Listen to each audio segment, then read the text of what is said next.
Okay, Assalamualaikum dan salam sejahtera. Jadi hari ini kita akan lihat chapter yang seterusnya berkenaan dengan coding system. Jadi hari ini kita akan cuba untuk mengenal apakah yang dimasukkan sebagai sign and magnitude, apakah yang dimasukkan sebagai complement, BCD ataupun disebut sebagai binary code decimal, serta yang terakhir sebagai ASCII code yang diguna pakai pada hari ini. Jadi kita akan lihat tentang satu persatu bagaimana setiap daripada coding system ini diguna pakai. Baik, kita pergi yang pertama berkenaan dengan sign and magnitude. Jadi dalam setiap nombor ini pengiraan yang penting yang melibatkan nombor positif dan nombor negatif.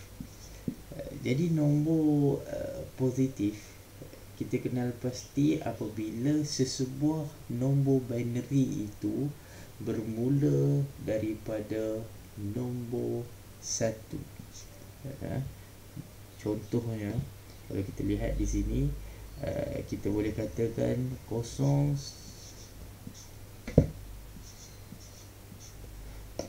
Nombor ini di dalam binary disebut sebagai nombor negatif.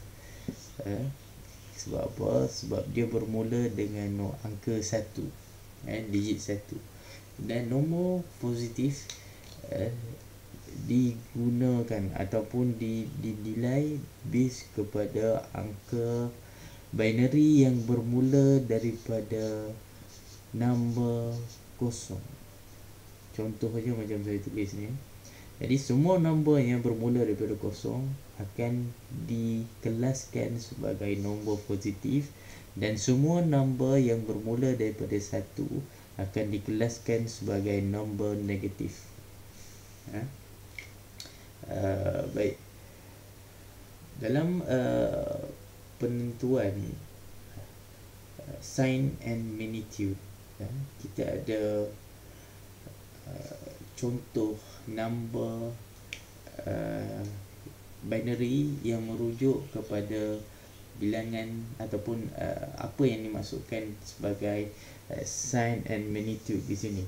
Sebelum tu saya dah ulas berkenaan nombor yang paling kiri sekali yang merujuk kepada nombor 0 dikira sebagai nombor positif, dan nombor yang paling kiri sekali jika dia bermula dengan nombor 1 maka dia disebut sebagai nombor negatif.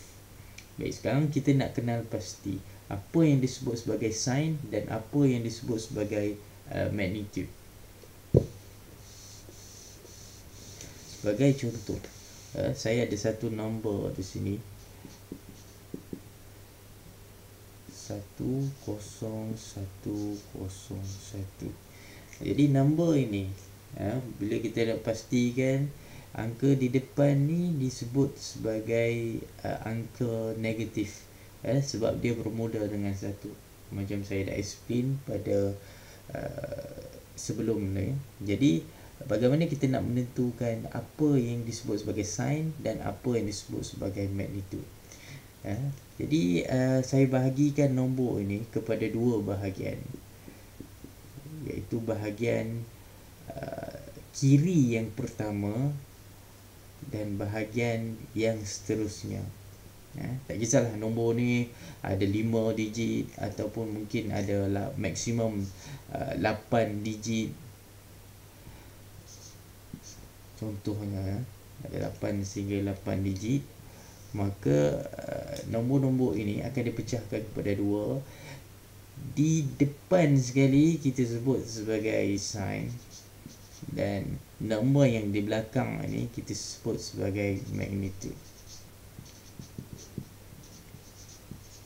Dan nombor untuk contoh yang saya bagikan ini iaitu 1011001 membawa nilai negatif kerana ia bermula dengan 1. Tapi kalau saya ubah di sini, dia bermula dengan kosong, jadi secara automatik dia akan jadi nombor positif. Ya. Okey. Dan magnitude adalah nombor selepas nombor 1 yang paling hadapan ni. Dan kesemua ni kita sebut sebagai magnitude, yang depan ini kita sebut sebagai sign. Ya.